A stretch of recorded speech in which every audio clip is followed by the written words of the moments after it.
A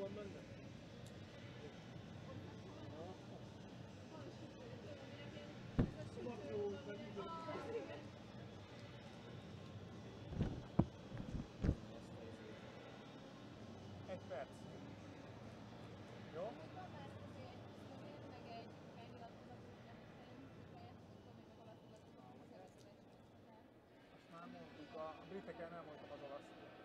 A britekkel nem voltak az olasz. Mostan után?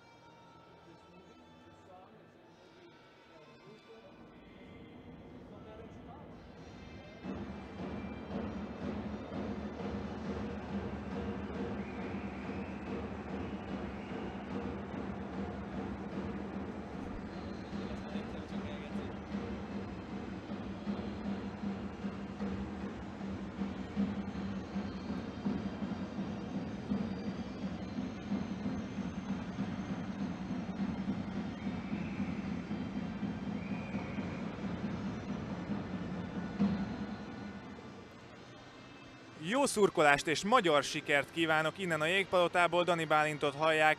Lassan fél ötöt üt az óra, ami egyet jelent, a magyar U20-as jégkorong válogatott újra pályára lép a Divízió 1 B csoportjában, de nem csak a válogatott érkezett vissza a Jégpalotába, hiszen a szünnap után ismételten itt van mellettem Pásztor Rihárd is, úgyhogy együtt csodálhatjuk majd meg azt a csodás játékot, amit a fiúk a jégre visznek az elmúlt két meccsen. Szia Ricsi! Köszöntöm én is a nézőket, jó szurkolást kívánok mindenkinek, ugyanúgy kell menni, mint ahogyan eddig. Ez a motto a mai mérkőzésre is, mint ahogy a fiúk megmutatták, hogy az egész VB-n kőkeményen mennek neki a mérkőzéseknek, és ma pedig Ukrajna az ellenfél. Köszöntötték egymást a felek közben, és maroknyi, de megint csak azt kell mondani, hogy lelkes közönség van itt a Jégpalotában, és várom minden lelkes szurkolót, mikor csatlakozzon és biztassa a magyar válogatottat. Az ellenfél eddigi két mérkőzéséről néhány szót ejtsünk szerintem. Az ukránok a magyarok elleni csata előtt 2 pontot gyűjtöttek, a lengyelektől 4-2-re kikaptak, az olaszokat viszont legyőzték hosszabbításban 2-1-re az előző mérkőzésen.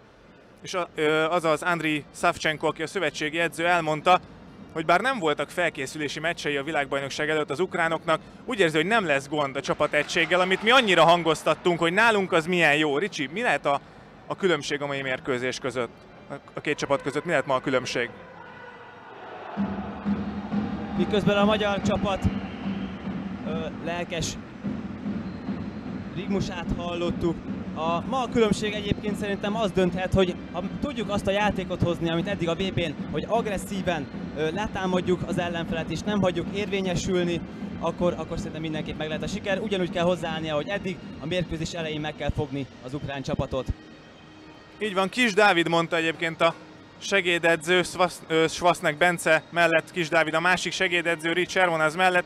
Kis Dávid mondta el azt, hogy agresszív letámadós hokit kell játszani, amit egyébként eddig is játszottunk, és az olaszokat is meg tudtuk lepni egy gyors góllal, már az első percben vezettünk Olaszország ellen, a nagybritek ellen pedig az első harmadban vezettünk már 3-0-ra is. Fehérmezben a magyar válogatott, kékben pedig Ukrajna. Nézzük tehát a mai mérkőzést. Elhozzuk az első bulit, Stipsic hozhatja már is.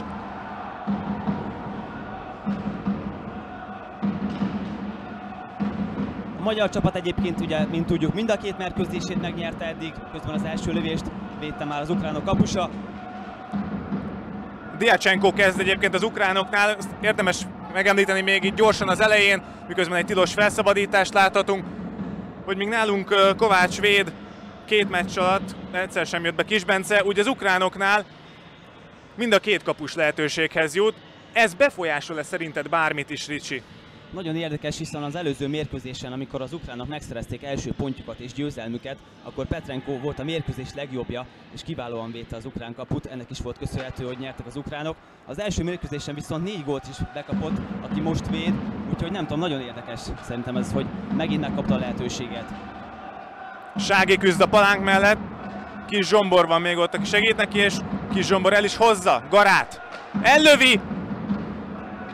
Diacsenko azonban védett. Kis Zsombor, Sági. Ordinski. Garát lövi el, ott a kipattanó, be lehet piszkálni! Éppen, hogy kimaradt a helyzet. Diacsenko mögé került már a pak. És ez ismételten egy tilos felszabadítás. Nagyszerűen kezdjük a mérkőzést, Kis Zsombor majdnem be tudta piszkálni az ukrán kapuba a korongot. Nagyon nagy lehetőség volt mindjárt a mérkőzés elején. Fontos lenne megszerezni az első gólt, hiszen eddig még nem játszottunk hátrányból. És azt láttuk, hogy előnyből a játék az nagyon megy a magyar fiúknak. Vértes Natán van ott, miközben az ukránnak súg valamit a játékvezető. Kovalenko volt az. Kis Patrik. Ott van, fonákkal be lehet tenni még. Elkerült azonban a rövid sarkot. Fejes. Ellövi távolról, saját emberét találta el Fejes Nándor. Sikerült Fejesnek megszelídíteni a korongot, nem tudott kilépni az ukrán csatár.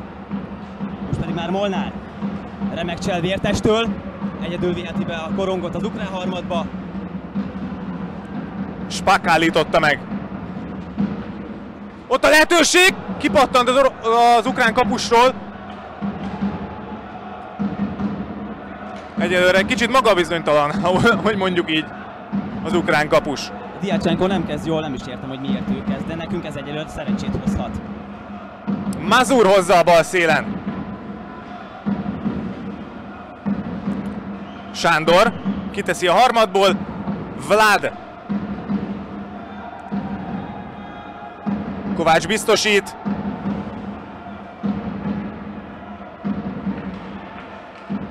Szabad.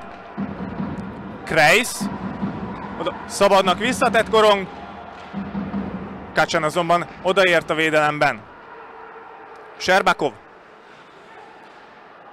Vlad. Vlad és Kreisz küzdenek, szabad. Jó lett volna az elképzelés, Bukornak azonban nem volt jó a visszatett passz. Jöhetnek az ukrán cserék. Mind a két cserél közben Stipšić a koronggal. Stipšić remekül vissza meg. Még mindig ő. Meg volt a szóló és egy lövéssel fejezi be, aztán Révész teszi vissza a pakot és gól! Révész találatával 3 perc után vezet Magyarország! Stipšić Bence remekül szlalomozott el itt a szélen, végig húzta a korongot az egész mezőnyön, egyedül vitte be az ukrán harmadba. A Diacsenkoról kijött a lövés, Révész Marcell pedig megszerzi a vezetést a magyar csapatnak. Révész Marcell első találatát szerzi a világbajnokságon. Megint megvan a jó kezdés. Vezette át a fehérmezes magyar válogatott, Révész gyönyörűen piszkált még bele a lövésbe. Megvan tehát az a hőn áhított vezetés, amiért fohászkodtunk itt a jégpalotában.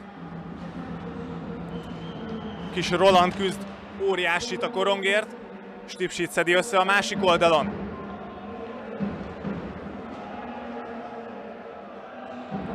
Kis Roland az alapvonalunk mögött, Sági kapja. Deniszkin. Grigorjevtől kapja vissza.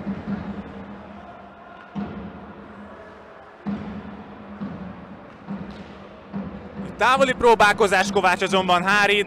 Mindenképpen mondjuk el, amíg játékmegszakítás van, hogy védések szerint a két legjobb csapat egymás ellen, tehát a két legjobb kapus teljesítményt nyújtó gárda áll egymással szemben. Nagyon érdekes lesz, hogy melyik kapus tud jobban villogni ma. Kovács 95%-kal véd a világbajnokságon, 62 lövésből 59-et hárított már.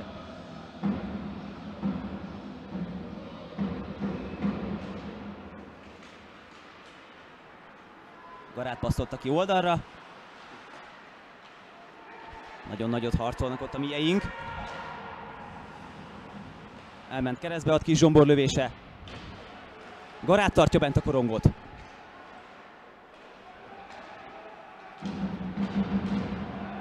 Erdély küzdött.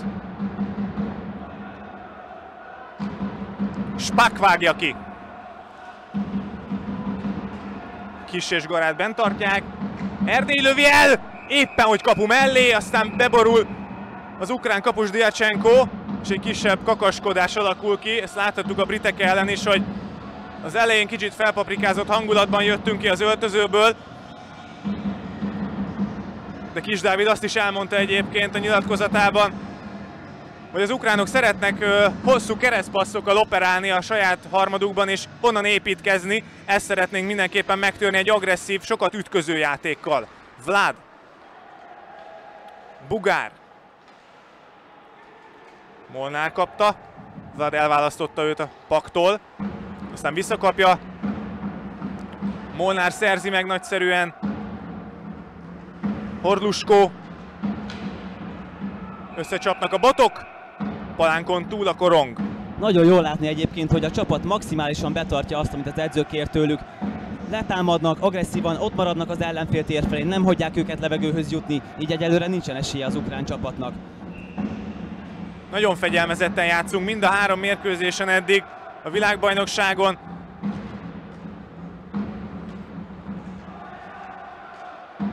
Denyinskin megtartja, aztán kivágja, nem tudjuk bent tartani a korongot. Rubán. Bíró közbeavatkozott, de Fejesnek talán sikerül elütni a korongot, kipattan. Marad a harmadunkban a korong. Jönnek a cserék. Anton Rubán nevét említettem az előbb.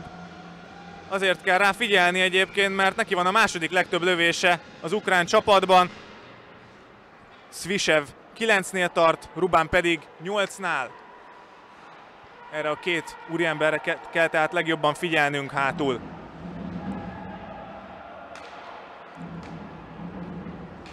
Közben indulnak már a magyarok. Molnár teszi vissza, de le sem volt szabad.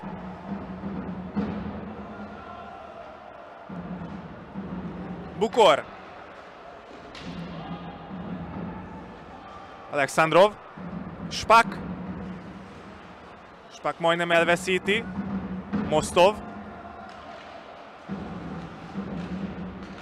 Szabad megszerzi a korongot, nagyszerű. Stipsic.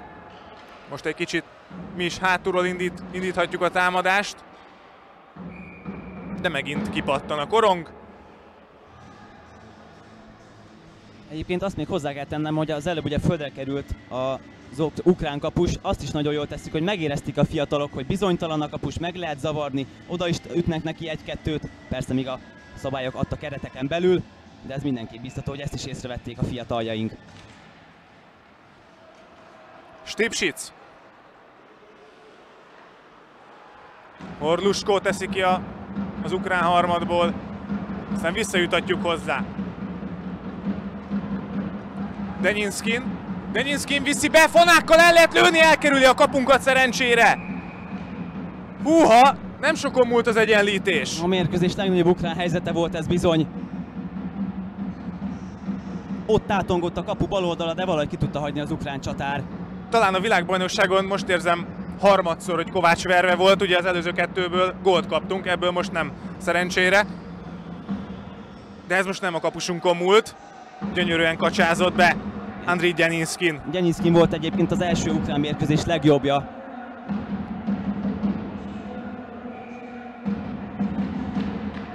Rubán a bulinál ukrán részről.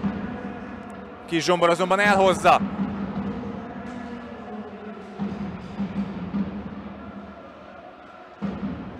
Denyinskin nem tud korongot szerezni, Fejes Nándor választotta előtt a paktól.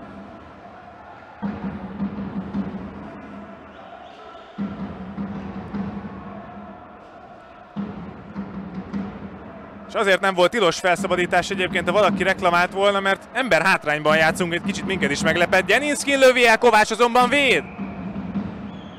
Másfél percon még az ember hátrány volt, tehát fél perce kiküldték az egyik magyar játékost. Kis Roland egyébként a kiállított játékos.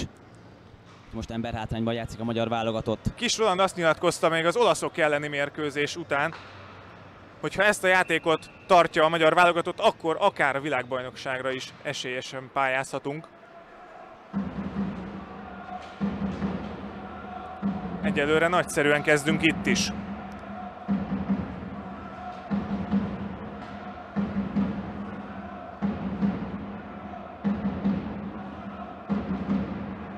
Alexandrov. Voronya, vissza Alexandrovnak. Ott a betett korong, és sajnos bent van az ukrán egyenlítő találat. Kipattant Kovácsról a korong, és egyből visszapiszkálta az egyik ukrán támadó. Ketten is voltak ott Kovács előtt, nem tudtuk megvédeni sajnos a kapust. És most bizony kipattant róla a korong, az eddig remekül teljesítő Kovácsról. 1-1 tehát az állás, 13 perc telt az első harmadból. És azért fontos ez a kapott gól egyébként, mert Richardom az együttese védekezett a legjobban emberhátrányban. Most azonban nem sikerült az ukrán nyomást hárítani, kiegyenlítettek a kékmezesek, ilyen sem volt még a világbajnokságon, de a hazai közönség reméljük átsegíti ezen a kisebb hullámvölgyön a hazai csapatot.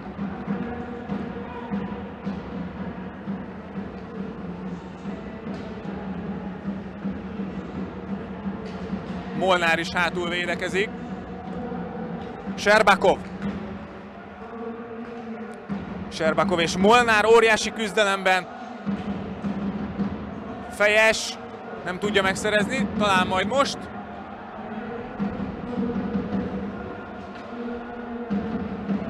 Molnár hozza. Fejes. Rossz a keresztpassz. Vértes visszaszerzi. Vértes Natán törbe az ellenfél harmadába. Ebből már láttunk egy ilyet, hétfőn is egy ilyen gólt, most azonban nincsen találat. Gyönyörű a csel, Kis Patrik visszakapja. Kis, fonákkal be lehet tenni, inkább megfordulunk. Bukor. Az alapvonal mögé, ezt még Sándor összeszedi. Szabad. Szabad, ott elhagyta a védő a bottyát, Szabad pedig kapura húzta. És megint Diacsenkót foglalkoztattuk. Szabad pedig felkászálódik a földről. Úgy néz ki, hogy nincsen komolyabb baja. Nem szabad, hogy ez a kis közjáték megzavarja a játékosainkat. Ugyanúgy kell folytatni, ahogy eddig, kőkeményen letámadni az ukránokat, és megzavarni Diacsenkó kapust. Szabad megy a korongért. Krajszek nem sikerült elhozni a bulit. Szabad ismét. Szigeti segít neki. És most már védekezhetnek Sándorék. Ordinski. Ez nem jó, remekül védekezett Szigeti.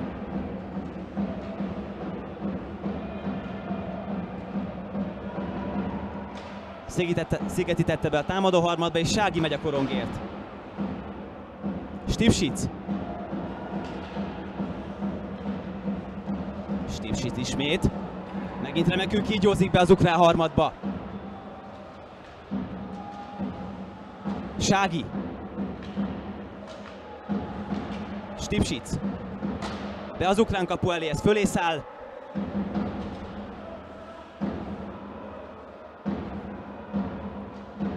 Sándor és Révész, de nagyot kapott ott Péter Andor. Kőkeményen felkenték a palánkra, de talpon a fiatal játékos. Révész megpróbálta visszaadni egy bodycheckkel. Az ukránok most nagyon keményen mentek oda. Bizony, és ez már nem is volt szabályos. 15-össel Sherbakovot küldik ki a játékvezetők. Ember előnyös szituáció alakulhat ki. A britek ellen rengetegszer elmondtam, hogy azt nyilatkozták az edzők, Richard Namaz és a segédedzők is, hogy az emberelőnyös szituáció kihasználásában fejlődni kell. Akkor sikerült emberelőnyből betalálni. Nézzük, hogy most mire lehet képes az emberelőnyös magyar sor. 10,5 perc van még az első harmadból, amikor is Magyarország-Ukrajna 1-1. 2 percig most azonban emberelőnyben játszhatunk. Ordinski. Kis Patrik nem tudja visszakanalazni. Rubán sprintelt és meg is szerezte, de aztán Fejeshez kerül már a pak. Fejes hozhatja. Indíthatjuk tehát támadást. Kis. Messziről ellövi. Ez azonban nem jön ki Diacsenkóról.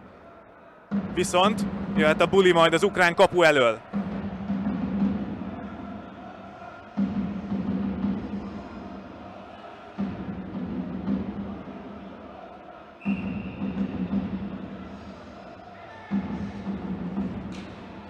Nem is került most elhozni a bulit. Deninskin volt, Naginati elhozta a korongot. Fejes! Fejes tartja meg. Nem nagyon tudtunk még felállt védelem ellen a támadó harmadban akciót kialakítani, ezen kéne most változtatni. Itt az esély. Fejes. Kis Patrik. Péter Andor. Kis Patrik. Fejes. Ott egy ukrán bot. Az még zavaró lehet. Hatalmas becsúszás. Fejes. Ott a lövés, elszáll. Kapu mellé ment a korong. Ez pedig majdnem a kijáraton távozik. Deninskin vesztette el a botját, sajnos nem tudtuk kihasználni ezt a lehetőséget. 51 másodperc van még a kiállításból.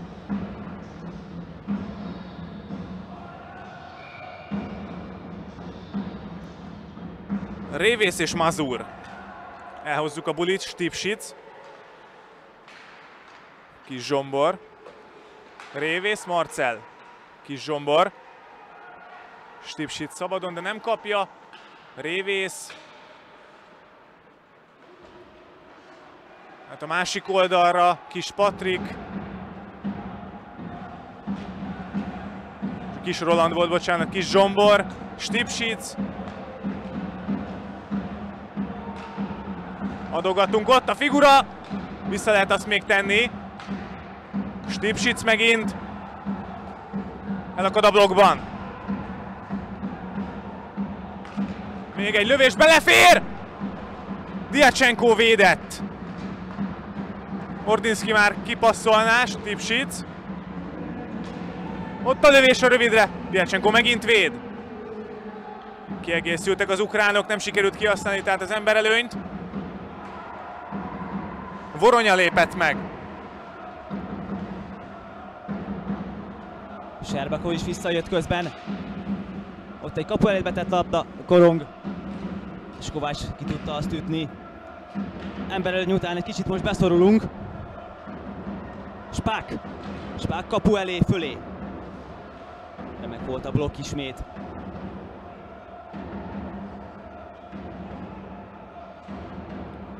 És most ki tudja hozni Stipsic. Szigeti. Szigeti, ott elterült egy ukrán játékos. Megy tovább a játék még. Ez a lövés elhalt. Kovalenko hozta. Lement cserére a sérült ukrán játékos. Sándor vágja be az ukránok harmadába. Rubán. Bukor. Bukor messziről. Jócskán mellé. Rubán hozza. Vlad. Les. Deninskin maradt a magyarok harmadában. Úgyhogy jön majd a kék vonalon kívülre a buli. Sajnos nem tudtuk kihasználni az emberelőnyt, pedig Kis Zsombor és Kis Roland is nagyon ígéretes helyzetben lőtt, de most helyén volt az ukrán kapus.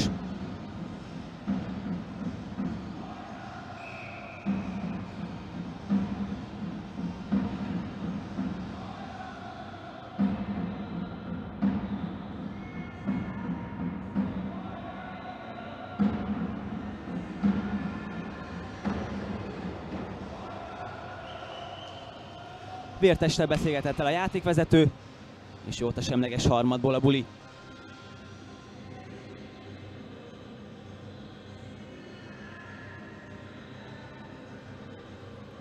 Az ukrán kispadnál konzultálnak a játékvezetők. Ezért nem indulhatott el a játék. Visszanézik az előző lehetőséget a játékvezetők, hogy történt-e szabálytalanság a poláknál, vagy sem. És mind a két kispaddal megbeszélik most az esetet. folytatódhat a játék. Ordinski hozza be a harmadunkba. Ellövi Kovács véd. Mazur. Svisev. Svisev lövi el kapu mellé. Fejes összeszedi.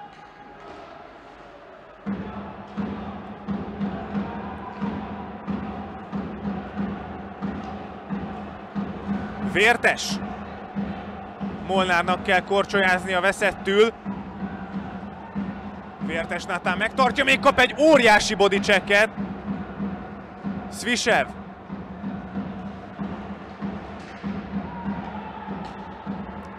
Megnyugodnak kicsit az ukránok. Mi is jövünk cserére. Nagyon keményen játszik az ukrán csapat. Vlad kente fel most a falra Vértest. Igen, az ukránok játékára jellemző volt az eddigi mérkőzéseiken is, hogy rengeteget ütköztek, és borzasztó kemény játékot képviselnek itt az U20-as világbajnokságon. Ismét egy hosszú indítást láttunk az ukránoktól. Nem tudtuk most elvédekezni, és egy az egyben ott üresen kapta. Sherbakov lőtt üresen teljesen Kovács kapujára, de tudott hárítani a magyar kapus. Most pedig már Vizi elhagyja a korongot egy pillanatra.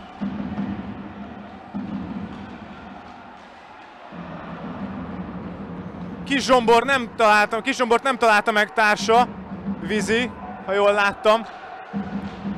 Óriási lehetőség volt ez is. Vannak helyzeteink, ez egyértelmű.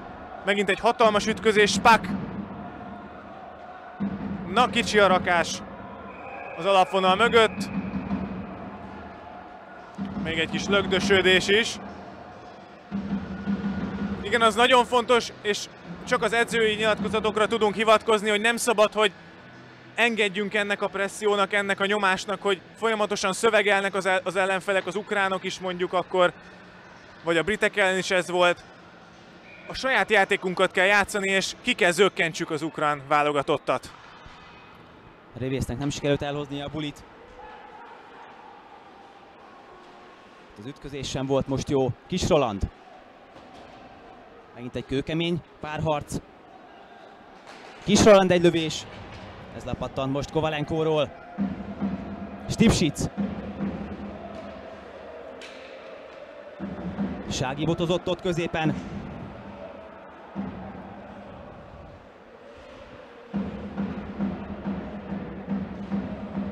Kis Roland. Megint ott beszorul a palánk. Mellé a korong. Spak. És szól a játékvezetői sípszó. Ismét egy apróbb kakaskodás. Próbálnak bennünket provokálni az ukránok, ezt mindenképp elmondhatjuk. Spak nagyon keményen kezdi a találkozó első harmadát. 4 percet ült már az előző 2 mérkőzésen, ez egy kiállítást jelent. Tehát 2-szer küldték már ki a játékvezetők. Ha így folytatja, akkor lehet, hogy újra kiállítják majd. Egyelőre azonban még 5 az 5 ellen Magyarország és Ukrajna válogatottja. Bukor teszi az alapvonal mögött hátra. Sándor nem ér oda. Figyeljünk a visszatett korongra. Volt egy belepiszkálás, de elzúgott a kapu mellett. Kovácsot nem lehet onnan befűzni, legalábbis nagyon reméljük. Szabad hozza ki. Spak visszateszi. Svisev. Aztán már megvan a magyaroknak, de kár érte, hogy nem tudta levenni ott. Ha jól láttam, Sági. Bocsánat, Sziget volt az. 5 az 5 ellen ragadtunk be most a saját harmadunkban. Szinte úgy látszódott, mintha emberelőnyben játszon az ukrán válogatott. Nagyon beszorultunk most az első harmad vége felé.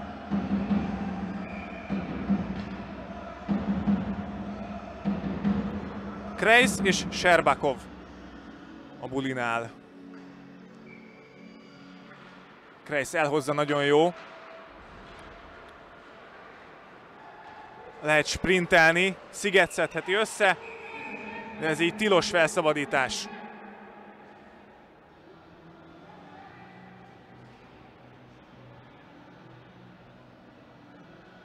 Kreiset figyelmeztették a játékvezetők. Kiállítás azonban nincsen.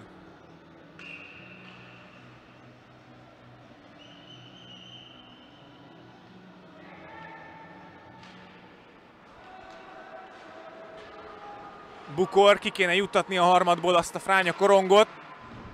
Sándor ezt meg is teszi, Spak azonban visszavágja.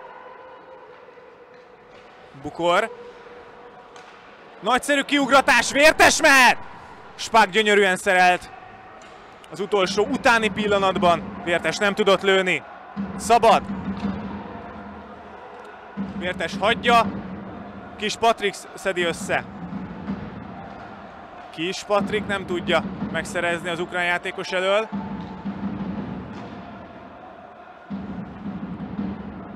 Bugárhoz akartuk itt eljuttatni a korongot. Spak teszi ki, Mosztovi pedig rásegít még, lehet ismét cserélni. 2 perc 45 másodperc van még az órán az első harmadból. Az úgy les, nem is ér bele Vértes. Rubán tette be a magyar harmadba a korongot. Ott megpattant Kis Patrik, még a vállán is megtáncoltatta a korongot.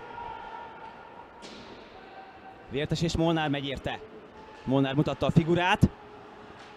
Egymástól vették el a korongot most a magyar játékosok.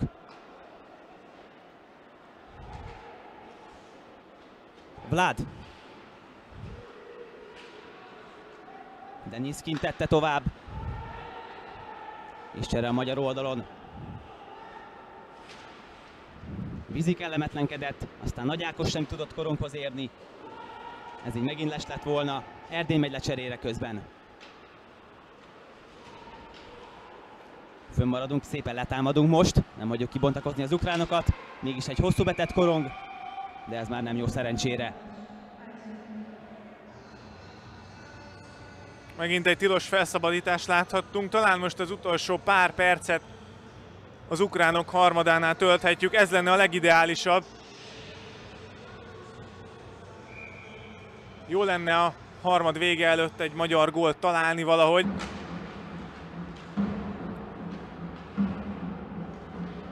Grigorjev nem tudja megtartani, Kis Zsombor nagyszerűen alapvonal mögül, Kis Rolandnak. A két kis játszik össze most, Vizi. Stipsic üresen, most is kapja. Stipsic. Ellövi! Saját ember Kis Zsombort trafált a telibe. Stipsic Bence. Gyönyörű a csel, Stipsic lövi el, jó a blokk megint ukrán részről. Vizi indíthat újabb offenzívát. Stipsic beteszi, újabb sorcsere, jönnek Ságiék. Egészen szemmagasságunkig felpattant a korong itt a jégpalota tető szintjén. Erdély passzolt el csúnyán a korongot most, de aztán szerencsére visszakerül hozzánk. Ságinak nem jó. Révész próbálta meg ott összeszedni a korongot. Voronya. Voronya.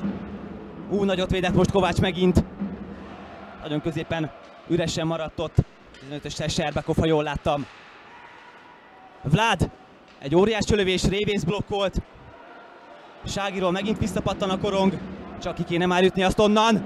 Kovács védett ismét hatalmasat. Na végre, most Péter Andor. És ezek lesznek valószínűleg az első harmad záró momentumai.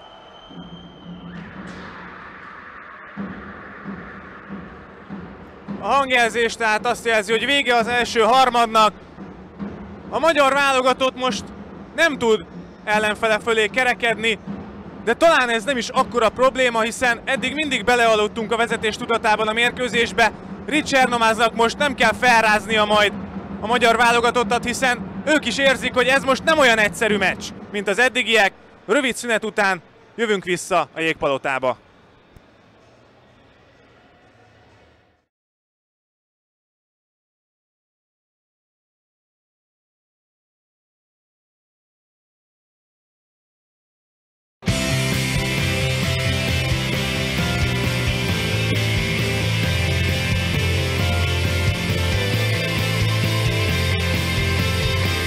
Ünnepelj velünk! Roland Divatház Winter Classic december 28-a és 30-a között a Városligetben. Belépők a jegyet.hu oldalon kaphatók.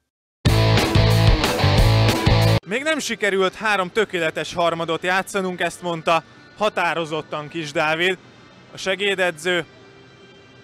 Egyelőre ez sem volt egy tökéletes harmad, nem tudom, Ricsi, te mit szólsz hozzá. Sokkal kiélezettebb ez a mérkőzés, és talán ez most felébreszti a fiúkat. Bizony, nagyon jól kezdtük az első harmadot, mint ahogy az eddigi összes mérkőzésen nagyon jól kezdtünk, nagyon jól szálltunk be. Péter Andor mindjárt a mérkőzés elején megszerezte a vezető találatot, azonban Svisebb szinte egyből tudott egyenlíteni, így 1-1 az első harmad után. Egyébként az ukránoknál Juri Spák még azt nyilatkozta a második mérkőzésük után, hogy azzal a céllal érkeztek, hogy övék legyen a végső győzelem, és mivel még csak a bajnokság elején járunk, ezért minden csapatnak azonos esélye van a győzelemre. Tehát az ukránok elég merész fogadalmat tettek, hogy ők bizony meg szeretnék nyerni ezt a világbajnokságot. Sági Martin is nyilatkozott, ugye 3 gólos Sági, ezzel egyedüliként vezeti a góllövő listát az idei világbajnokságon, és az angolok ellen, a britek ellen ő lett a mérkőzés embere. Azt mondta Sági Martin, hogy az ukránok technikás, gyors hokit játszanak, és nekünk kell fizikálisnak lenni. Ehhez képest ott burogatták föl igazából a magyar játékosokat, ahol érték. Ezen egy kicsit változtatni kell, hogy egy kicsit felszívjuk magunkat, és inkább mi legyünk az agresszívabbak. 10 másodperc múlva meg is kezdhetjük ezt a hadjáratot, hiszen kezdetét veszi a második harmad, a második játékrész Magyarország-Ukrajna mérkőzésen. Igen, nagyon jól kezdtük, ahogy már említettük a mérkőzést, viszont az ukránok egyre jobban jöttek föl, és reméljük azért nem nőnek fizikálisan a magyar játékosaink fölé. Révész a középkezdésnél.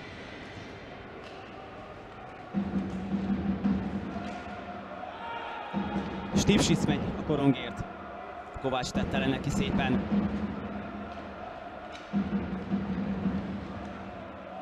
Péter Andor. Áttakarította el azt. Révész. Ordinski. Elhozta most Petlenko a korongot. Ez így tilos felszabadítás.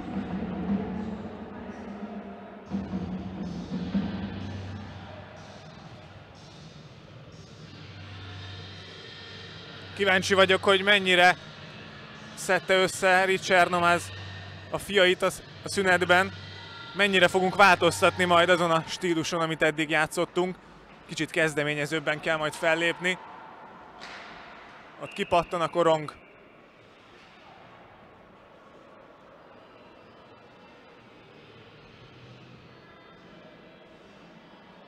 Cserélnek az ukránok. Mi ezt az imént már megtettük. Kis Zsombor áll oda a bulihoz. El is hozza. Távoli próbálkozás, elpattog azonban az ukrán kapu mellett.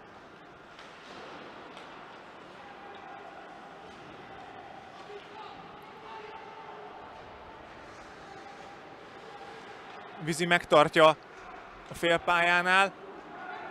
Aztán átkerül a másik oldalra. Kacsán. Atya úristen, mekkorát kapott Kacsán. Lent is marad. Fogja a fejét. Őrületes nagy ütközés volt.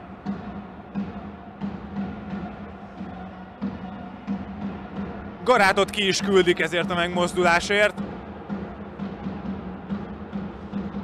Itt a válasz arra, hogy felpaprikázták-e a szünetben a fiúkat, és hogy agresszívabban lépünk-e föl, egy kicsit túl agresszíven is most. Egy kicsit túl is, azt is mondhatjuk, igen, nagyon keményen ment oda Garács Zsombor most a palánkhoz.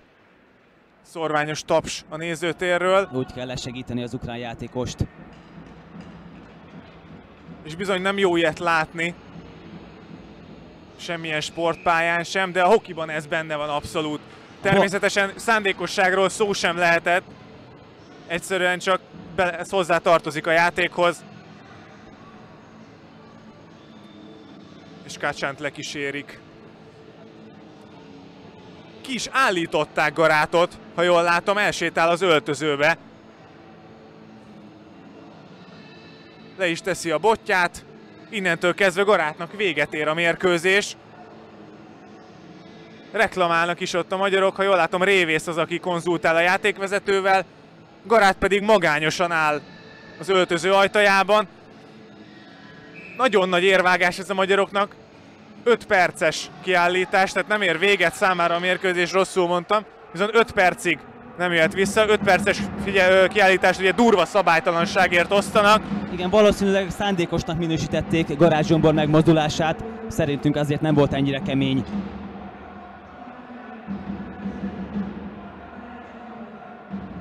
Öt perc emberhátrányban, ez borzasztóan sok idő.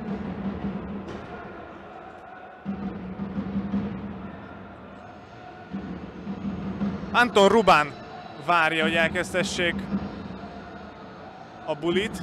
Igen, megy a kispadoknál még már megbeszélés, szerintem a vezetőedzők sem értenek teljesen egyet ezzel a döntéssel, hogy meg kell nekik magyarázni. 23-assal pedig Péter Andor üli le a kiállítást, és Garát Zsombor nem térhet már vissza a mérkőzésre. Megvan tehát a végleges döntés, úgyhogy folytatódhat normális kerékvágásban a találkozó. Deninskin, Rubán,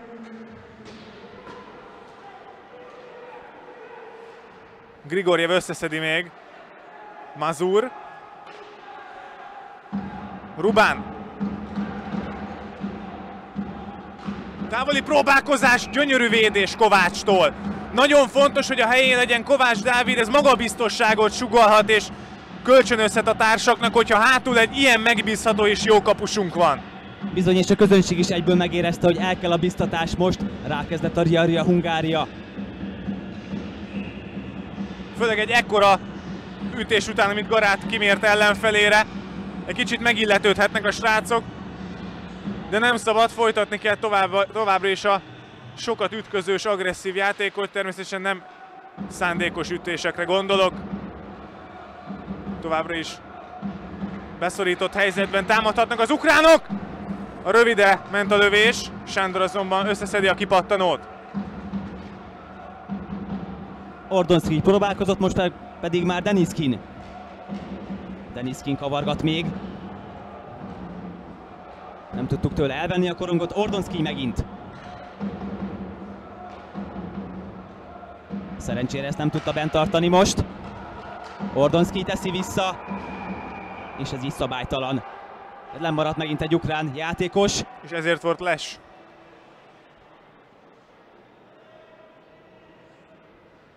Nem lenne jó, hogyha átmenne küzdősportba mondjuk a jégkorong mérkőzés. Anton Rubán is a kezét fájlalja, és lekorcsolyázik most. 1 percet már kibekkeltünk az emberhátrányból. Meglehetősen zaklatottan indul ez a játékrész, Bálint. Igen, egy kicsit én is aggódom a srácokért, de reméljük, hogy a kezdeti nehézségek után majd visszatalálunk a saját játékunkhoz. Egyelőre azonban bizonyítani kell azt, hogy nem csak a statisztikák szerint vagyunk a legjobban védekező csapat emberhátrányban, hanem ezt a pályán, a jégen is meg tudjuk mutatni. Kis Zsombor a bulinál.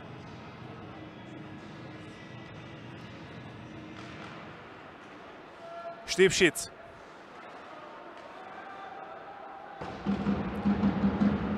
Kivágja az ukrán kapu mögé. Ezzel is időt nyertünk saját magunknak. Mazur. Voronya kapja. Megcsinálja az első cselt, a másodikat már nem tudja, Kis Zsombor válaszolt el a korongtól. Távoli lövés azonban lepattan a blokkról, és sikerül kivágni, nagyszerű. Jöhet a gyors csere. Diacsenko szedte össze hátul a korongot. Alexandrov tartja, és indulott az ukrán akció. Vizi védekezett elől. Vlad, bocsánat, Mosztovi hozta föl. Kovács tovább üti. Ott felkentik Polánkra. Serbakov volt a tettes, és Molnár harcol. Az első szerencsére a kapu mellett.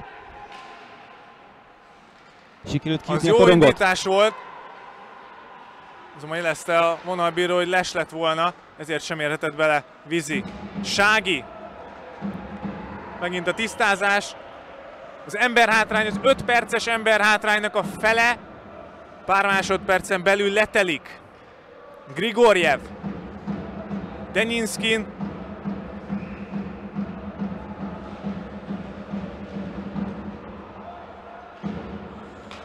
Ott a lövés a hosszúra.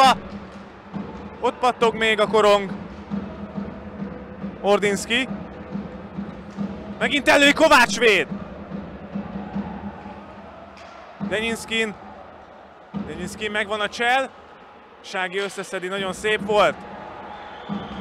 Igen, Rubán folyamatosan ott sertepertél a magyar kapu előtt, el kéne onnan takarítani, mert nagyon zavarja a kilátást Kovács előtt. Grigorjev tartja a kapu mögött, aztán már Denyinskin hozza a jobb szélen. Révész vágja előre. Újabb értékes másodpercek pörögnek le a kiállításból. Kovalenko. Grigorjev. Szabad üldözés, piszkálna oda. Grigorjev azonban behozza a harmadunkba. Denyinskin.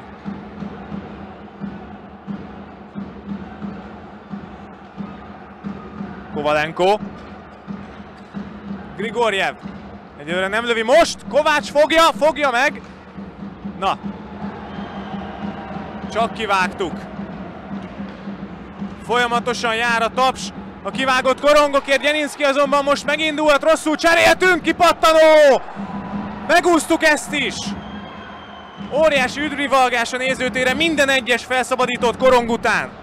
1 perc van mások vissza a kiállításból, amikor Révész és Molnár harcolt, de megint jön az ukrán roham. Molnár próbálkozott ismét. Végig szlalomozott ott, Voronya, a csapatkapitány az ukránoknak, még mindig ő tartja.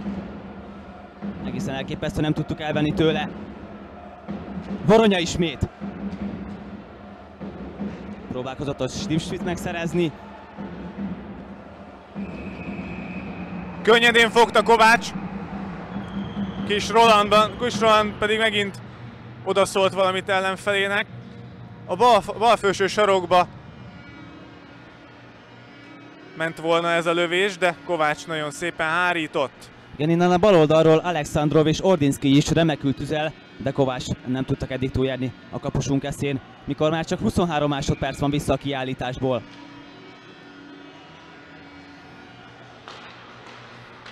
Ságinak kéne elhozni a Rubánnal szemben ezt a bulit, kulcsfontosságú lenne, nem sikerült azonban. Ordinski.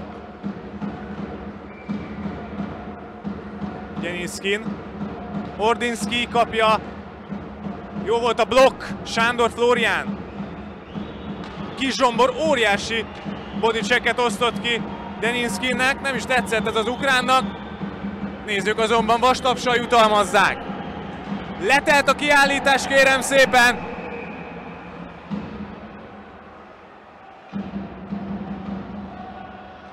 Bizony, Ságival szabálytalankodtak ott az ukrán kapu előtt, úgyhogy egyből a magyar válogatott játszhat majd emberelőnyben. Nagyon jókor jön ez a kiállítás. Ordinski az, aki leül a büntetőpadra, és zuga hajrá Magyarország!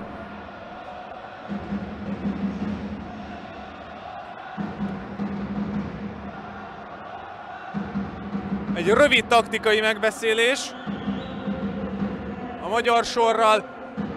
Kulcsfontosságú lenne ezt kihasználni. Lassan a második harmad közepénél járunk már.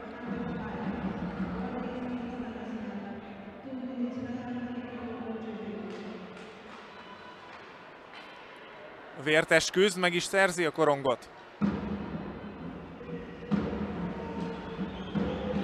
Kis Patrik.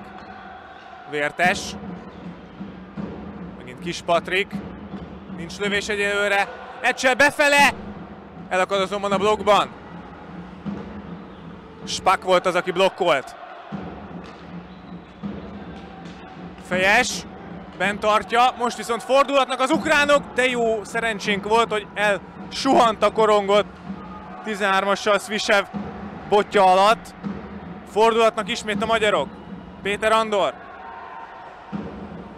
Péter átkorcsolyázik a másik oldalra.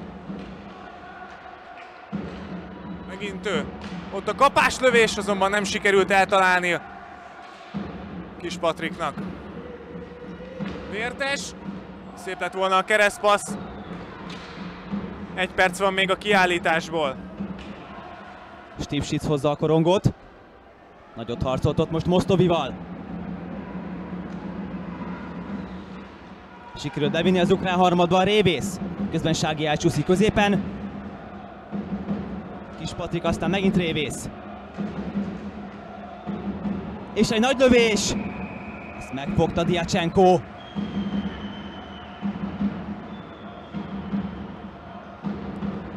Foglalkoztatjuk az ukrán kapust, ez mindenképpen jó hír. A britek ellen elmondta egyébként Arany Gergely, a MAC Budapest kapusa, hogy Kovácsnak nagyon nehéz dolga volt, mert mi domináltunk, és csak néha-néha kellett óriásit védeni a Kovácsnak. Most ugyanez a helyzet Diacsenkóval is az ukránoknál. Fél perc van még hátra az emberelőnyből. Kis Patrik, Stipsic. Stipsic, Kis, ezt nagyon szépen védte Diacsenko jobb lábbal. Sági. Fel tudunk állni még egy támadáshoz megint. Stipsic, nagy lövés, és ezt egy magyar, és Diacsenko megint hárított az ukrán kapus. Ott pattogott a kipattanót, majdnem be tudtuk piszkálni, így azonban kiegészült az ukrán válogatott, de még egy nagy rohamra lehet idő, ott a középre tett korong nem sikerült azonban belepöckölni.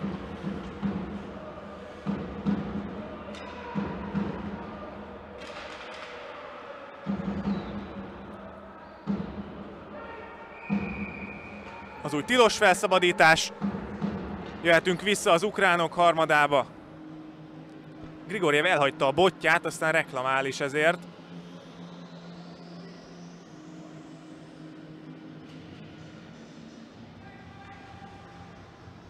Nem nagyon tudjuk ráerőltetni a játékunkat Ukrajnára. Fel tudtunk állni emberelőnyben, de nem tudtuk most kihasználni sajnos. Lassan eltelik az első a második harmad fele is. Szigeti. Stupák tette tovább. Aztán Nagy. Svisev.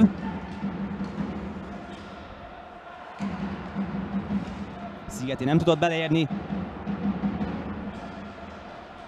Grigorjev kapott keményet Szigetitől. Ezt Erdély. Ez most kint van. Megint következhet a bedobás. Sok a kipattanó, korong, Ricsi, nagyon jól blokkolnak a játékosok, ukrán, illetve magyar részről is. A védelmek dominálnak ezen a mérkőzésen, ezt mindenképp elmondható most. Láttuk Nagy-Britannia ellen is, hogy 1 percen belül 3 gól is született, tehát bármikor lehet góleső, de egyelőre a játék képe ezt nem támasztja alá.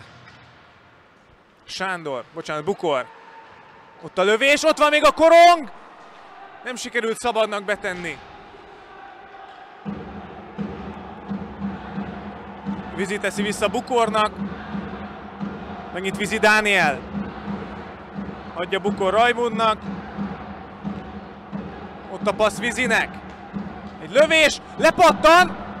Nem ért oda szabad.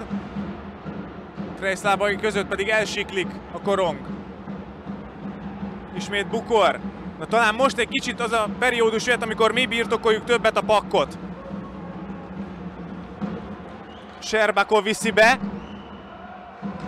Sherbakov, Sándor szerelné. Megint egy hatalmas ütés.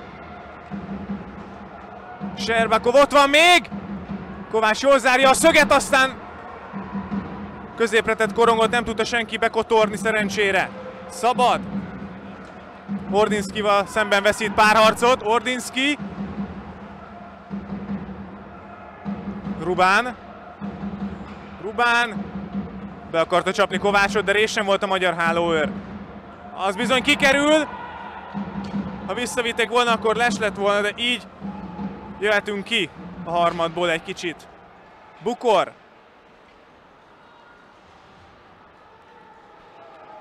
Rubán és Kis Zsombor. Kis Zsombor rengeteget ütközik. Rubán előtt ott van, fonákkal rá is teszik Kovács védett bal lábbal. Kovalenko. Éppen, hogy megúsztuk ezt a helyzetet is. Alexandrov. Rubán. Meg volt a szerelés, de aztán nem találtuk a pakkot. Kis Roland most egy kicsit felszabadultabban játszik a magyar válogatott, többet van nálunk a korong, és kicsit akciódúsabb lett most a játék a mi szempontunkból. Stipsic viszi be. Stipsic, el kell lőni, ott is volt a lövés. Diacsenko védett. Megint egy kipattanó korong. De jó hír, hogy lövünk, tehát vannak lövések a magyar válogatott részéről. Ismét lett ritmusa a játéknak. Korcsolyáznak a játékosok rendesen, felpörgött a játék ritmusa mindenképpen. És jó azt is látni, hogy felvesszük erőben is a harcot az ukránokkal. Most már mi ütközünk keményebben, és szerencsére az ukránok érzik is ezt. Péter Andor viszi be, középtetett korong nem volt jó. Sviseb rohamozott volna itt a jobb szélen.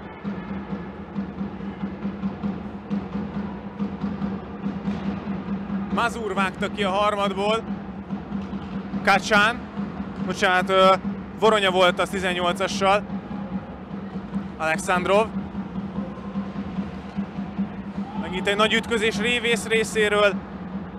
Stipsic pedig kiutatja a harmadból a korongot, amit már az ukránok vissza is hoznak. Sherbakova szólalkozik össze Stipsic. Ez is benne van egyébként, hogy egy kicsit próbáljunk meg szóban is az ellenfél fölé kerekedni. Ne csak ők mondják a magukét. Lehet, hogy ezzel is egy kicsit az újabb magyar gól felé tudunk egy lépést tenni. Ilyen folytatódik a harcos kemény játék, menjen ez is így tovább.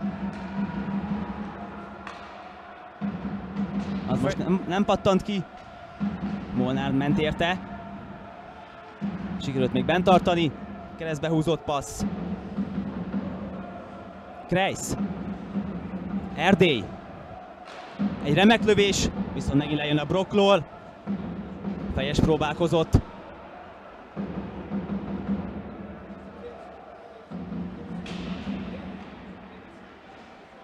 Ismét a párharcok dominálnak. Kreisz veszített korongot. Fejes. Ott pedig most már Mosztovi. Kellett Kovács védése nagyon. Lesznyikov maradott lent a jégen. És megindulhat most már Szigeti. Fejes kéri középen. Fejes! Óriásit véd az ukrán kapus.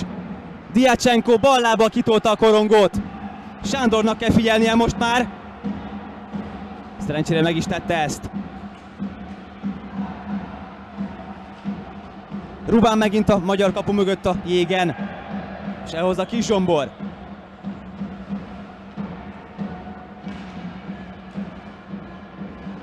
Sándor hátra Fejesnek.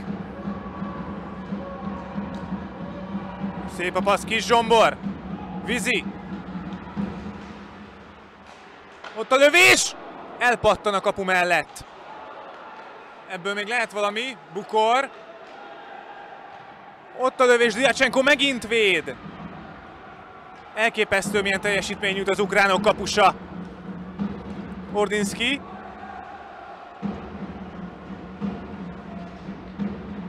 Megint egy ütközés. Deninskin. Ott a lehetőség megint. Megúsztuk. Stipsic.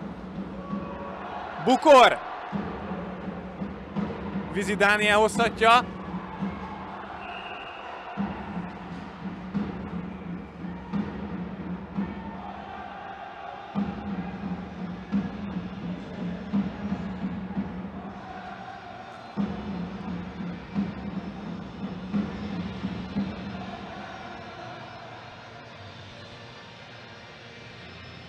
A nézőkön ma sem múlik egyébként, nagyon szép számmal kilátogattak, és buzdítják is becsülettel a magyar válogatottat. Egyelőre továbbra is 1-1 a mérkőzés állása, 5 perc 41 másodperc van hátra a második harmadból.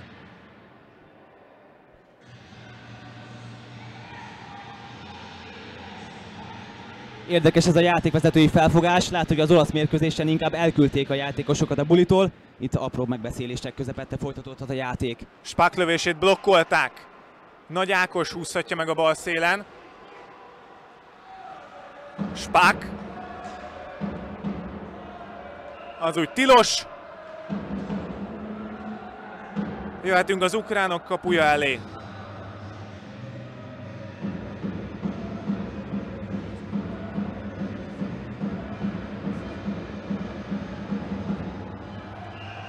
Az ukránok nagyon jól elemezték a britek elleni játékunkat, kint volt ugyanis az egész csapat a britek elleni mérkőzésen a lelátón. Nem nagyon találjuk azt a játékot, amit eddig a két meccsen játszottunk. Most egy másfajta stílust kell belevinnünk a mérkőzésbe. Spák, Vértes, óriásit esik Vértes Natán. Ott van még, nincsen azonban gól. Mazur, Voronya. Voronya. Fordulhatunk, nagyszerű. Molnár, Dávid Vieti, Molnár! Az talán akasztás volt, a nézők is ezt reklamálják. Nincs azonban sípszó. Kis Roland. Ott a visszatett passz. Kis Patrik nem tudja bent tartani. Erdély. Stipsic.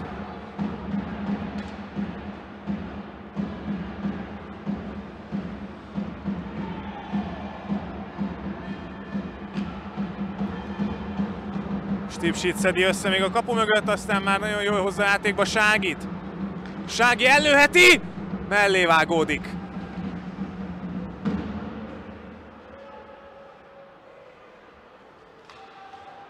Sági Martin, aztán Erdély.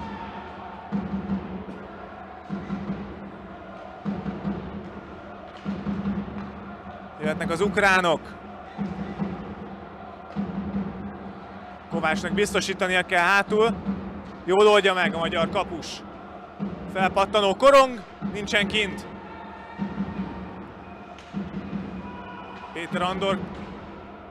Még mindig nincs kint a korong, de megint felpattan. Révész. Most kerül át Erdély oldalára. Horduskóval viaskodott. Nagy Ákos. Ott van Péter Andor előtt a lehetőség. Péter ellövi, elakad a blokkban azonban. Vlad. Lehet cserélni mind a két oldalon. Ordinski. Most beszorítjuk egy kicsit az ukránokat. Rubán azonban összeszedi most is egy kicsit, megnyugtatja a pakkot. Grigorjev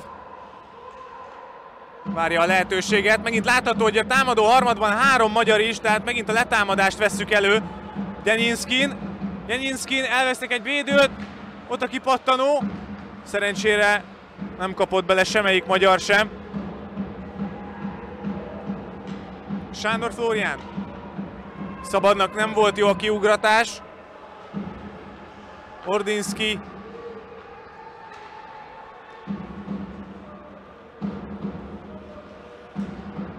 Kovalenko. Svisevnek passzolt volna, de a magyar védők ezt megakadályozták. Szabad. Kis Zsombor nem tudja levenni ezt a paszt, bocsánat, Kreis. Voronya. Most vigyázzunk hátul. Lövés, az is elakad a blokkban. 2 perc, alig több mint 2 perc van hátra a második harmadból.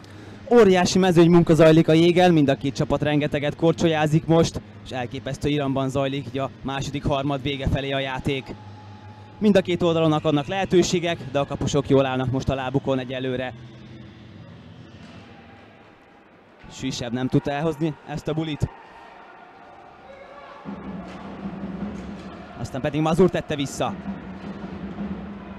Vizi. Vértes. Felkente a palánkra Svisevet. Vértes. Fejes tette vissza. Molnár. Remek a váltás. Fejes ismét. Vértes várja lövőre. Egy nagy lövés! És megint védett az ukrán kapus. Sajnos nem tudta Bugár bent tartani. Fejes teheti vissza. És Kis. Egy keresztbe lőtt Korong most. Próbálták becsapni a magyar játékost. Fejes. Nem lövi el. Ismét egy felpattanó Korong. De ez nem ment ki most.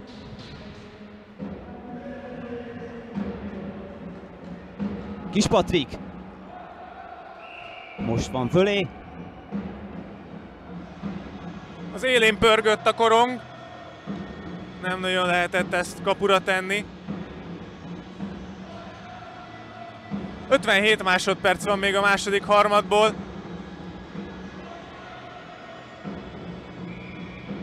Ahhoz képest, hogy milyen bizonytalan volt Diacsenko, ebben a harmadban nagyon összekapta magát. Sorozatban több jó hárítása is volt az ukrán kapusnak. És ismét a magyar kispadnál megy a megbeszélés valami miatt. De folytatódhat a játék tovább. Stipsic. Rubán zavarta.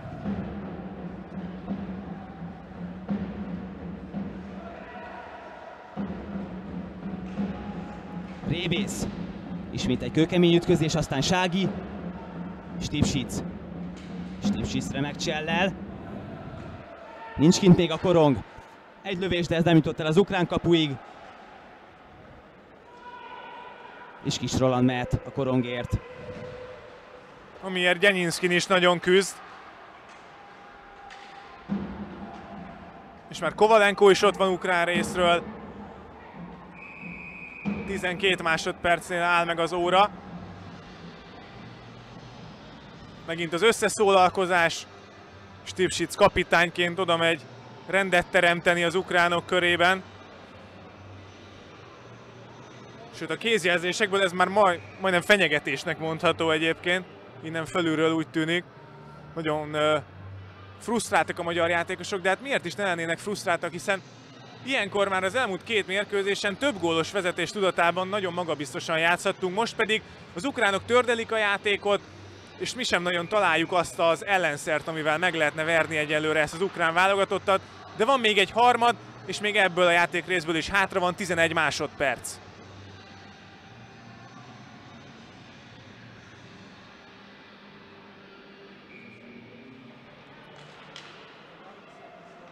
Elhozzuk a bulit, Stipsic pedig ezzel úgy néz ki, hogy nem akar már megindulni.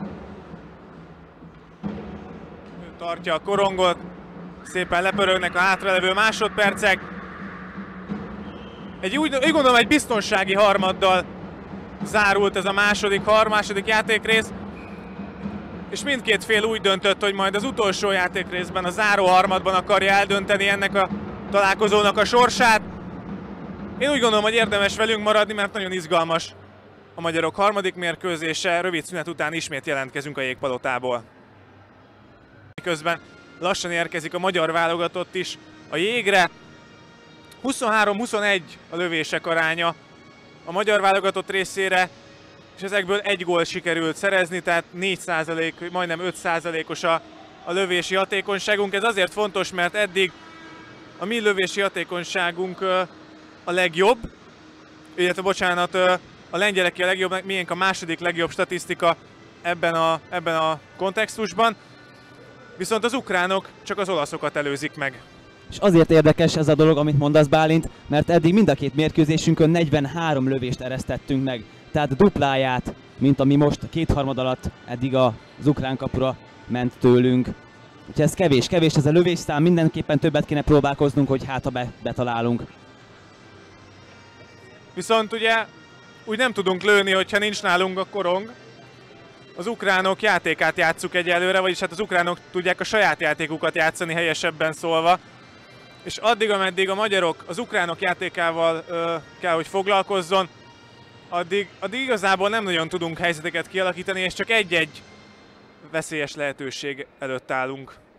És ne felejtsük el, hogy a második harmadban kiállították Garát Zsombort véglegesen, úgyhogy nélküle kell megküzdenünk most az ukrán támadásokkal, és ami még fontos lehet, hogy 5 percet emberhátrányban töltöttünk a második harmad elején, ez reméljük nem üt ki majd a fiúk kondíciójában a meccs végére.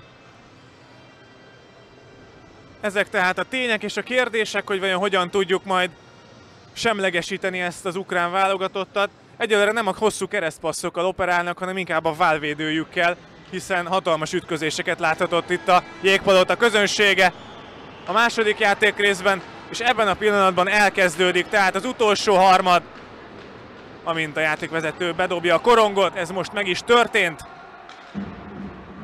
Gyerünk gyerekek, be kéne törni ezt az ukrán válogatottat. Stipsic. Sági. Stipsic. Ott a középre lett korong, aki pattanó gól! Ott a vezetés, kérem szépen, vezet Magyarország! 16 másodperc után Révész betalál!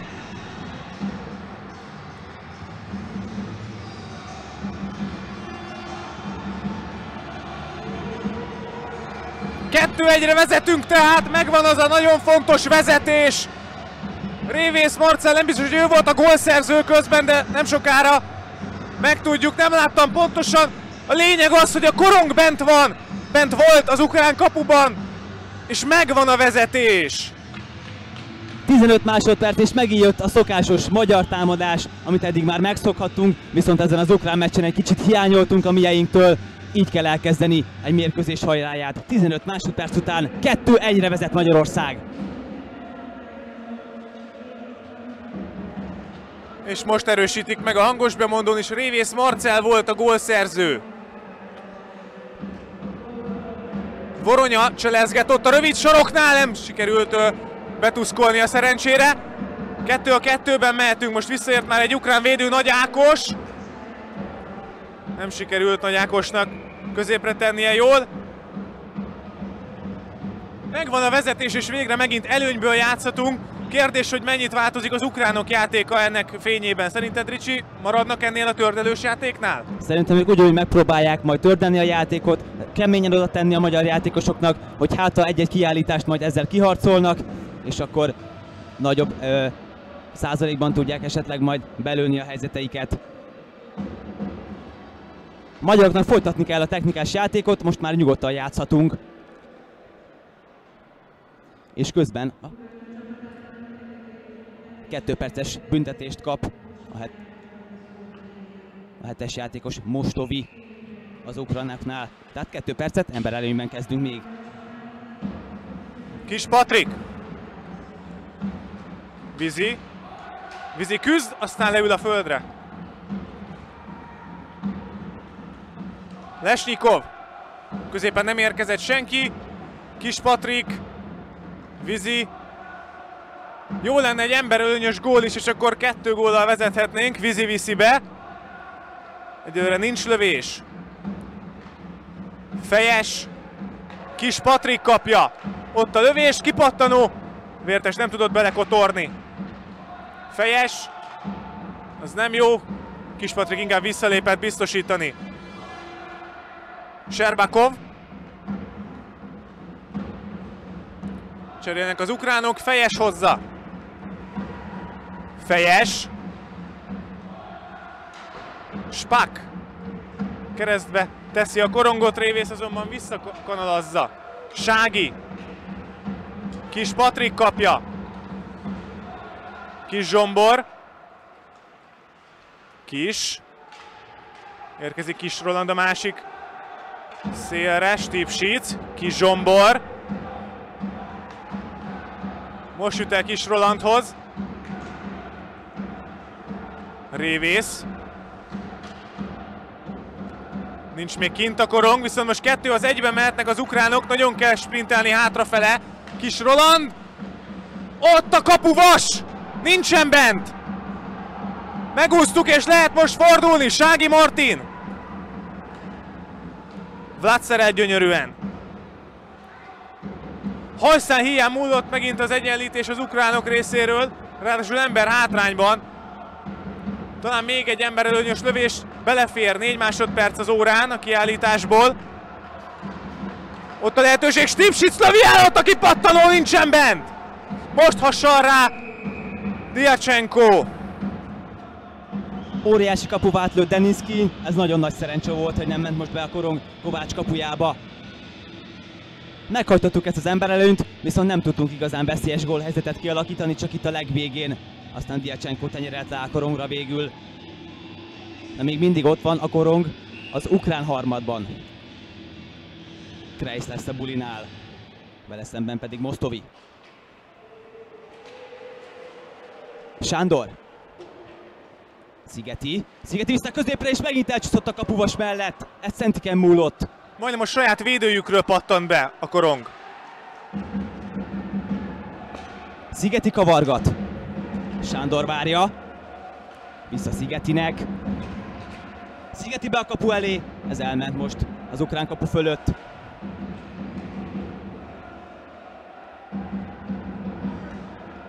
Svisev védekezett. Kreisz. Megszerezte most Vlad. Elütött a korong fölött Szigeti. Figyelni kell bizony. Szigeti. Mazur talán szabálytalan volt vele szemben. Nem fújt a játékvezető. Sikerült kitenni a korongot. Horluskó tette keresztbe. Ezt megkaparította Kovács, nem volt kinek kitenni. Így most a magyar harmadban következik a következő buli. Úgy kezdődik a mérkőzés harmadik harmada, mint ahogy az első kezdődött, Ricsi. Megszereztük a vezetést, és most az ukránok nyomnak megint. A kiállítás óta nem nagyon tartózkodtunk az ellenfél harmadában, veszélyes szituáció nem nagyon alakult ki, viszont nekünk fel kellett lélegezni egy kapuvas után. És most Kovács védte ezt a lövést. Buli után egyből egy gyors lövés, Kovács a helyén volt. Sokat próbálkoznak az ukránok is, Lesnyikov volt az előbb a tettes.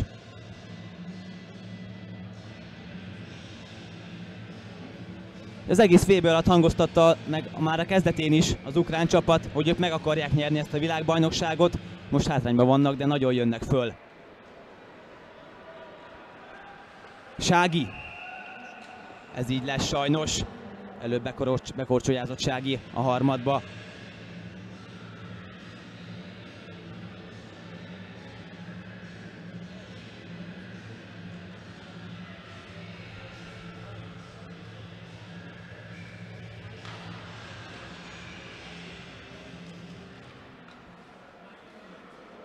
Alexandrov.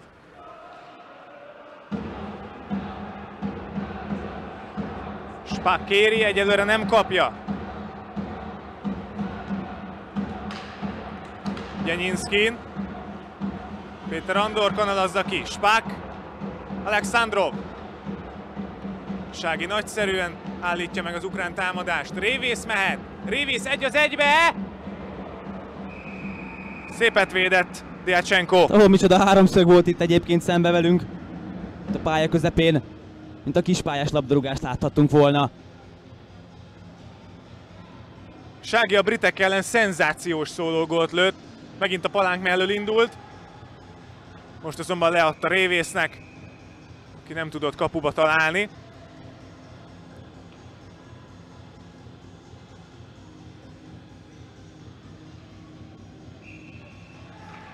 Kreisz van ott a bulinál, de nem tudja elhozni. Voronya.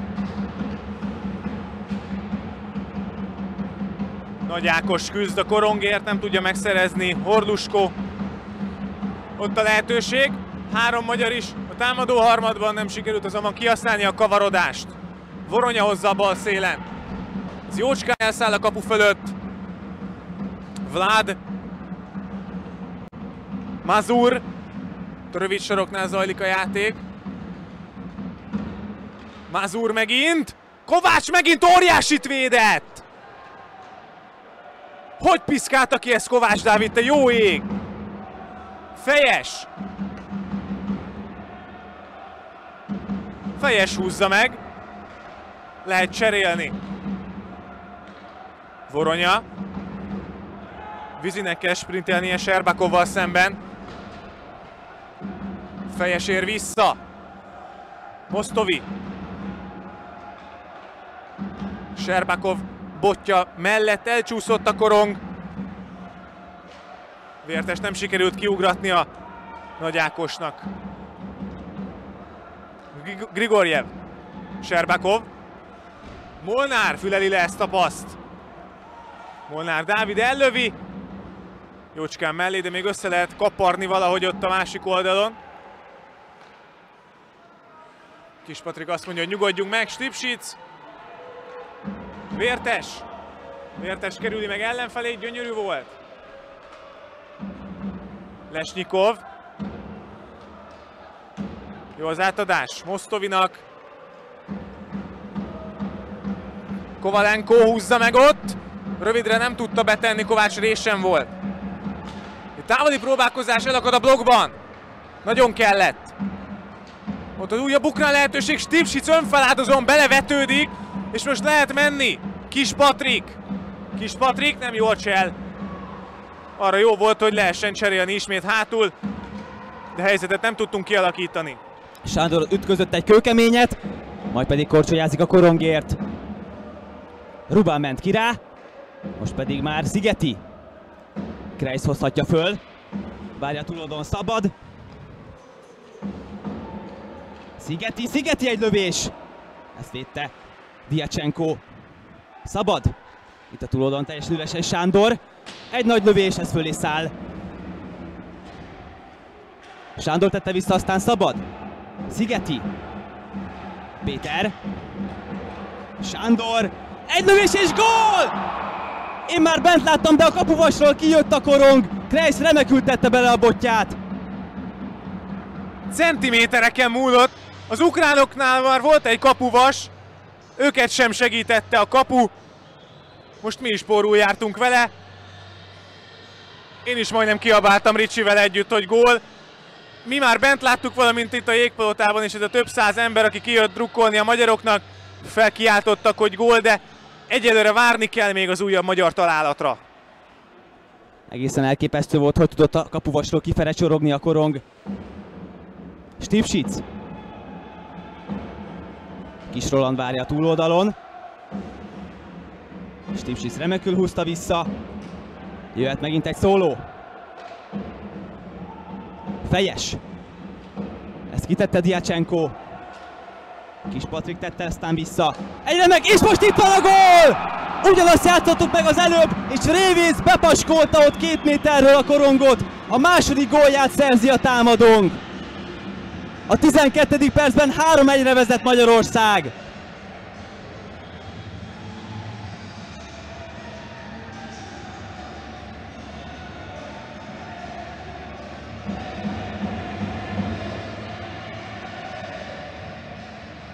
Talán most szakadt át valami a magyarokban. Megvan a harmadik gól, 2 gólos előny, ugye rendkívül nagy közhely, 1 gól, a hokiban nem gól, most 2 az előny. Erre már lehet építeni egy kicsit, és most már az ukránoknak biztos, hogy nem lesz jó az a játék, amit eddig játszottak, hogyha még itt pontot akarnak menteni. Mi pedig játszhatjuk azt a játékot, ami annyira fekszik nekünk, amikor előnyből kell hokizni. Nagyon jó volt megfigyelni egyébként azt, hogy a harmadik harmadban visszatértünk erre a kicsit technikásabb játékra. Stipsic megint átkígyozott az egész védelmen, visszatették a korongot, Révész pedig teljesen üresen várta. Ez már nem az előjáték volt, hanem a fifikás magyar játék.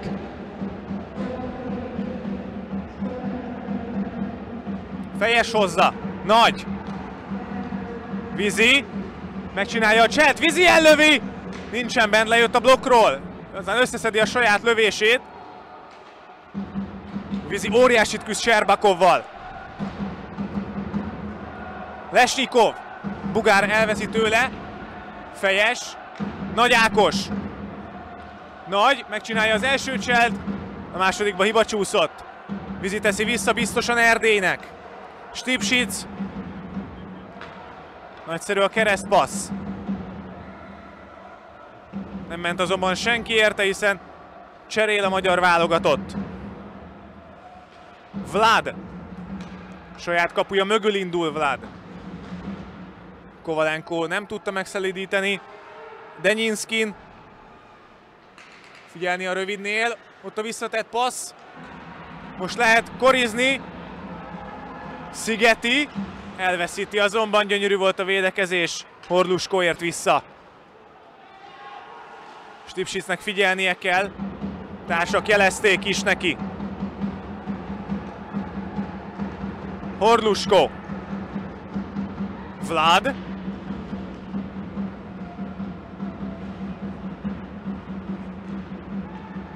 Kis Patrik nem tudja ezt átvenni. Az les lett volna Voronya részéről. Viszont Vértes Natán mehet.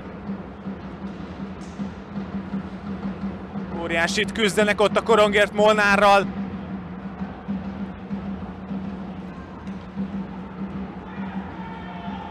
Mazur érkezik. De ott vannak a nagyszerű magyar védők is. Sándor Flórián most. Vértes. Mazur és Bukor. Csattannak a botok, óriási a küzdelem a harmadunkban. És ezzel ki lehet lépni, nem jött össze a csel Kis Patriknak. Ordinski. Lepacsizik ott a magyar játékos. Az ukrán kapussal. Kis Patriknak már erre is van ereje. És meg is szerzi majdnem a korongot. Sherbakov. És egy nagy lövés! Diacsenko kapuja fölé ment ez most. Kis Patrik próbálkozott. Diacsenkónak ez nagyon fontos védés volt, hogy egy kicsit megint összeszedje magát. Két bekapott gól után most tudott hárítani. És ez most sincsen másként.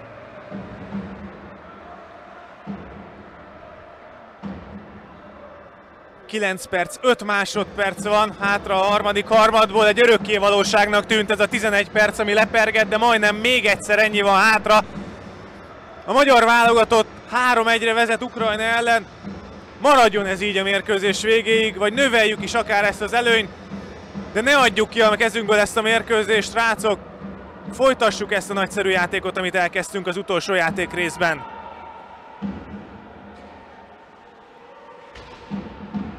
Stipschitz ment a korongért, majd földre kerül. Ez nagyon szép. Itt Kovalenko próbál védekezni. Péter Andor ezt most vakon tette előre Révész felé. Révész megint mit adott ott az egyik ukrán játékosnak. Most pedig már Ruben.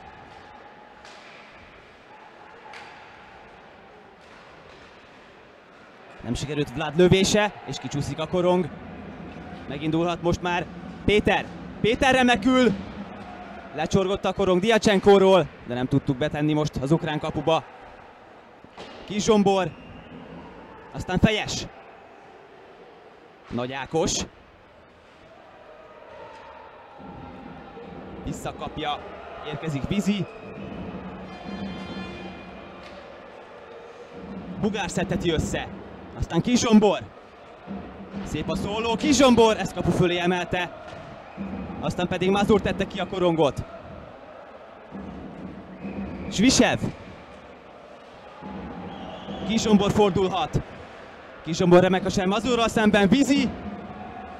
Vizi várja a társakat. Messziről nekilökték a palánknak. Svisev volt a tettes. De aztán felállt Vizi Dániel. Kis Zsombor. Kis Zsombor tartja még. Bugár. Jöhetnek az ukránok Mazur részéről. Mazur beteszi a harmadba. Vigyázzunk ott a kapu mögött. Erdély veszi át. Nagyon jó a cseh. Kreis Bruno.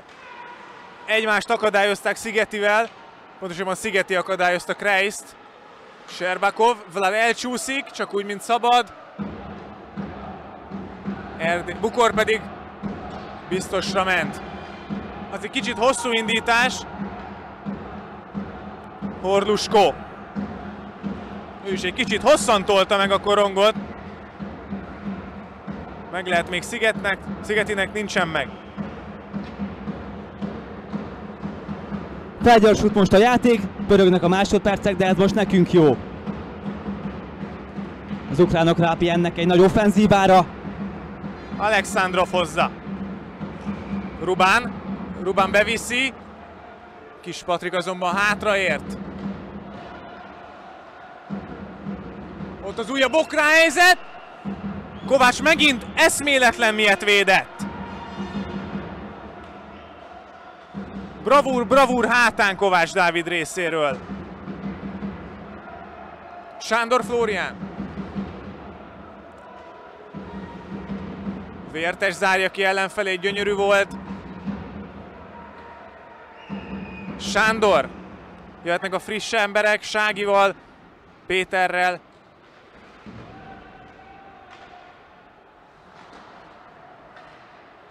Sági. Vértes, két embert küldötte Sági, gyönyörű volt. Sági Martin, ott van a helyzet! Nem sikerült azonban kapura jutatni a Stipschicnek.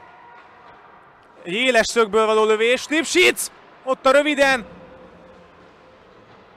Megint Stipschitz Bence. Ott a gyönyörű passz! Elcsúszik a kapu előtt.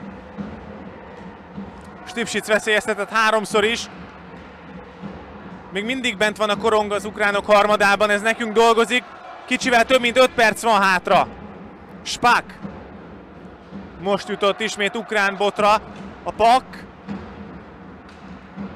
Lesnyikov. Voronya. Mazur hozza az alapvonalunk mögül, Voronyának vissza. Bocsánat, Svisev volt az, nem is Voronya. Ezért Sági nem megy, inkább lejön cserére.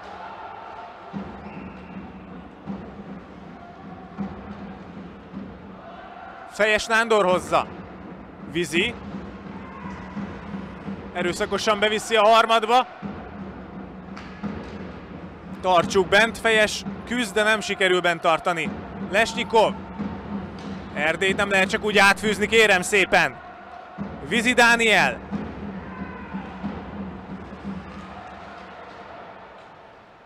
Megint Vizi.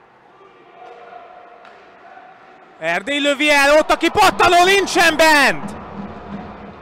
Hatalmas helyzet volt! Ott a visszatett passz, Vizi! Megint elakad a blokkban.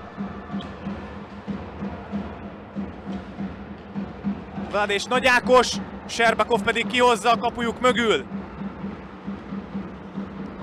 Nagyszerű csel volt ez.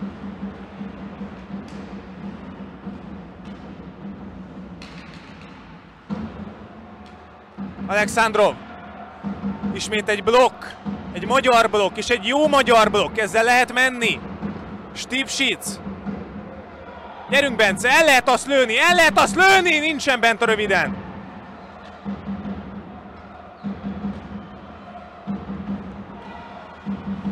Éppen, hogy nem volt les, mondom én. A játékvezető azonban mutatja, hogy Kreis Bruno visszajött a támadó harmadból. 3 perc 10 van hátra. A kapusokról szólt az utóbbi, az összes támadás szinte. Hatalmasokat védett Kovács, és az ukrán kapus is nagyon nagyokat hárított most itt. És azért fontos, hogy 3-10 van hátra a Ricsi, mert egy kicsit még tudjuk tartani ezt az eredményt, akkor biztosak lehetünk benne, hogy az ukrán kapus le fogják hozni, hogy egyel többen lehessenek. De amíg nálunk van a korong és szabad vezetheti kapura, addig nem beszélhetünk erről. Viszont most már jöhet Ordinski. Szabad. Remekül teszi át Szigetinek. Vele szemben pedig Horluskó. Sándor. Nem tudta kitenni a korongot. Óriásit kap Deniszkintől. Majd pedig megérkezik Mazur is. Ezt nem ért el. Ott most Kis Roland. Deniszki. Nem hagyja Kis Roland. Nagyon szépen védekezik. Gyötrik ott a korongot Kreis Brunoval. És jött a magyar ellentámadás. Szabad Kevin. Egy fölemelt korong. Ezt most kitette az ukrán kapus. Mutatja ott a hátvéd, hogy gyertek, gyertek srácok. Hát 2 gólos hátrányban vagyunk, miközben már csak alig 2 perc van vissza a mérkőzésből. Sági. Mazurral. Sági sikerült kitenni a korongot. Révész pedig megindult belőle. Fejes. Majdnem eltalálja a bírót. Na, kiél ezt a korong, Péter megszerzi, remek! Voronya. Alig több mint másfél perc van, már csak vissza, ki kéne ezt bírni. Péter Andor. Összekorcsolyáznak Révésszel. Molnár Dávid. Alexandrov mellett korizik el Molnár. Megvan az első cselés, ott a lövés is! Gyönyörű megmozdulás volt Molnártól.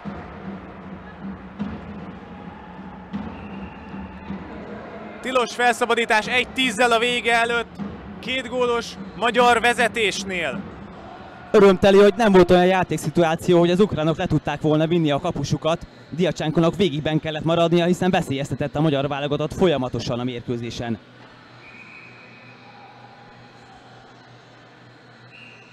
Jöhet tehát egy buli, és ahogy Ricsi is említette, jó lenne elhozni ezt, hogy ne tudják lehozni majd a kapusukat. Nagyon szép, Stipsic. Egy lövés, elakad azonban Alexandrovban.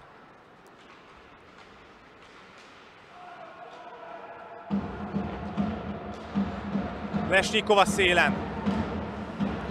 Stipsic megint összeszedi. Kis Patrik.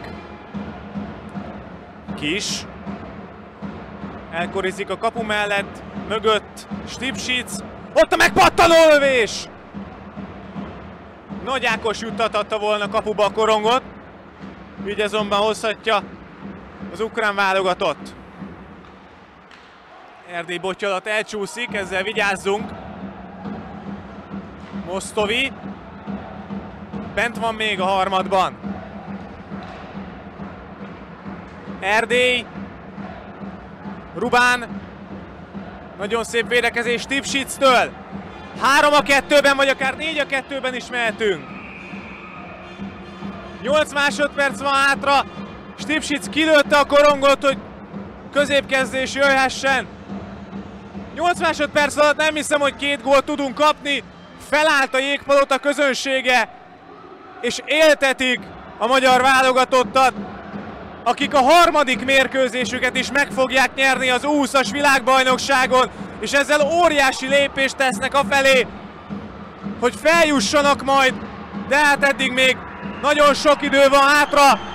Ebben a pillanatban vége hivatalosan is a mérkőzésnek. Magyarország 3-1-es arányban megveri Ukrajnát egy borzasztóan kemény mérkőzésen, óriási küzdelmek árán, de a magyar fiúk örülhetnek jobban. Megvan a 3 pont a fehérmezes magyar válogatottnak. Ricsi, egy kis értékelést a mérkőzésről. Igen, az első harmadban hamar megszereztük a vezetést, de egyből jött rá a válasz. A gólunkat Péter Andor szerezte, aztán a második harmadban nagyon gyorsan kiállították Garács Zsombort, és szinte az egész harmad egynek a jegyében telt el, hiszen kőkemény fizikai párharcot láthattunk, és nem igazán a technikás játék tudott dominálni. Aztán a harmadik harmadban az igazi arcát mutatta a magyar válogatott. Révész kétszer is be tudott találni, és ezzel végül is simán megnyertük ezt a nagyon nehéz mérkőzést. És nagyon fontos, hogy ilyen nagyon nehéz mérkőzésen is fölül tudtunk kerekedni az ellenfél játékán, és fölül tudtunk kerekedni azon a tényen is, hogy az ukránok kicsit meg akarják ölni a játékot. Tehát nem csak előnyből tudtunk nagyszerűen hokizni, hanem szoros, kiélezett játékállásnál is. A legjobb játékosnak járó díjátadás következik először ukrán részről.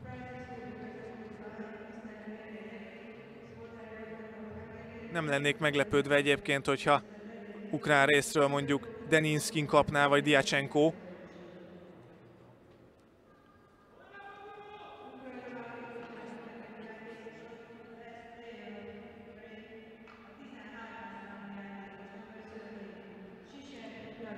Jaroszláv Svishev kapja a gólszerző ukrán részről. Tőle kellett a mérkőzés elején a legjobban tartani. Ugye említettem a statisztikát is. Ő neki volt a legtöbb lövése a mérkőzést megelőzően ukrán oldalról. Bizonyította is tehetségét, és be is talált Kovács kapujába. Azért ezt nem mindenki mondhatja el a VB-n magáról. A magyar oldalról pedig Stipsic Bence a legjobb játékos. Hiába lőtt 2 gólt Révész, mégis a magyar backet találták a legjobbnak. nagyon is jól játszott egyébként, kétszer is előkészítőként vállalt szerepet a magyar találatoknál, és végig jól állt a helyén a magyar védelem. És akkor a magyar válogatott tiszteletére meghallgatjuk a magyar himnuszt, majd utána még egy kis egyperces értékelés következik.